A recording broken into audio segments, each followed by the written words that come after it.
Why your studio needs a pair of mediocre loudspeakers. Still monitoring on the best loudspeakers money can buy? Perhaps you need something a little more mediocre. Welcome to the Audio Masterclass podcast. I'm David Mellor, Course Director of Audio Masterclass.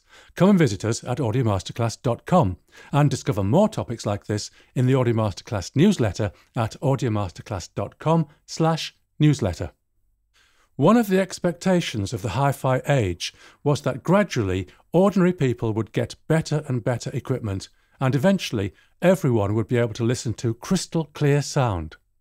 Why that never happened is a bit of a mystery.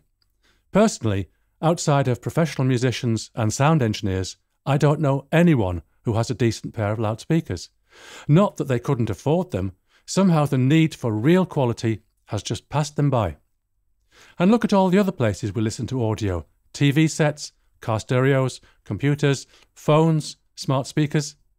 So that makes your expensive, handcrafted, massively accurate monitors seem a bit pointless, doesn't it? Your mix may sound great to you on those wonderful speakers, but what is it going to sound like to the rest of the world? The answer is that you won't know unless you equip yourself with a pair of loudspeakers of a similar quality to those that people actually use in real life. Now, there's a problem here. Real-world loudspeakers are crappy in all sorts of different ways.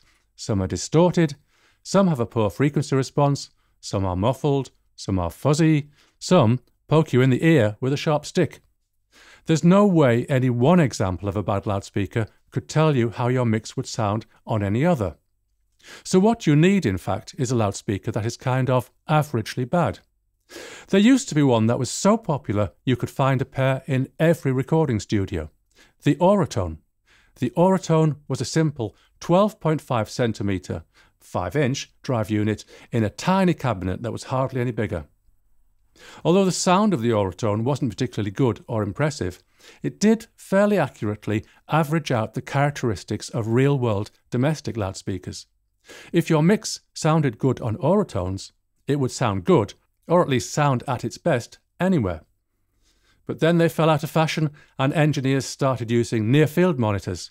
Some of these had a rather average sound quality too, but then they started getting better, and one could make the argument now that they're too good. So in response to this, a company called Avant Electronics developed the MixCube mini reference monitors, and remarkably like the Auratone they are. A 13 centimetre, 5.2-inch drive unit in a 16.5 centimetre, 6.5-inch cubicle cabinet. These loudspeakers will not give you the best sound quality, but that's not the point. If your mix sounds good on these, then, as in the days of the Auratones, you can be sure that it will sound good wherever it's played. And the killer thing is, if your mix sounds good on tiny loudspeakers like this, it will sound amazing on your studio monitors. P.S. I should mention that since the appearance of the Avantone MixCube, the Auratone has been reissued, but reports suggest that the sound quality of the reissued version might just be a little too good. I'm David Mellor, Course Director of Audio Masterclass. Thank you for listening. Come and visit us at audiomasterclass.com/newsletter.